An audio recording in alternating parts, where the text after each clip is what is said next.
بسم اللہ الرحمن الرحیم۔ آپ صلی اللہ علیہ وسلم پورے رمضان کے روزے رکھتے۔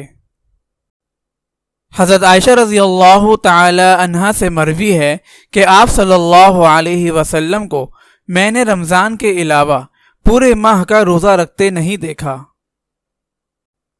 حضرت ام سلمہ رضی اللہ تعالی عنہا کہتی ہیں کہ آپ صلی اللہ علیہ وسلم نے رمضان کے علاوہ کسی مہینے کا پورا مہینہ روزہ نہیں رکھا۔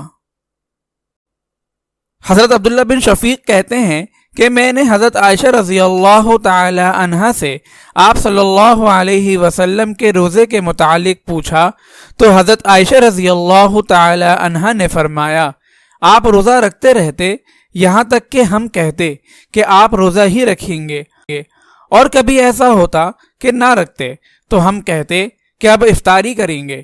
پھر فرمایا کہ آپ جب سے مدینہ تشریف لائے سوائے رمضان کے آپ نے پورے مہینے کا روزہ کسی ماہ نہیں رکھا۔ حضرت ابن عباس رضی اللہ تعالی عنہما سے مروی ہے کہ آپ صلی اللہ علیہ وسلم روزہ اس طرح رکھتے کہ ہم لوگ کہتے کہ آپ کا اب افطار روزہ نہ رکھنے کا ارادہ نہیں ہے، پھر آپ روزہ نہ رکھتے کہ ہم لوگ کہنے لگتے کہ اب آپ روزہ رکھیں گے ہی نہیں، اور مدینہ تشریف لانے کے بعد سے آپ نے سوائے رمضان کے پورے ماہ کا روزہ نہیں رکھا۔ اگر آپ اس صدقہ جاریہ میں شامل ہونا چاہتے ہیں تو چینل کو سبسکرائب کریں اور لائک اور شیئر کرنا نہ بھولیں۔ جزاک اللہ خیرا۔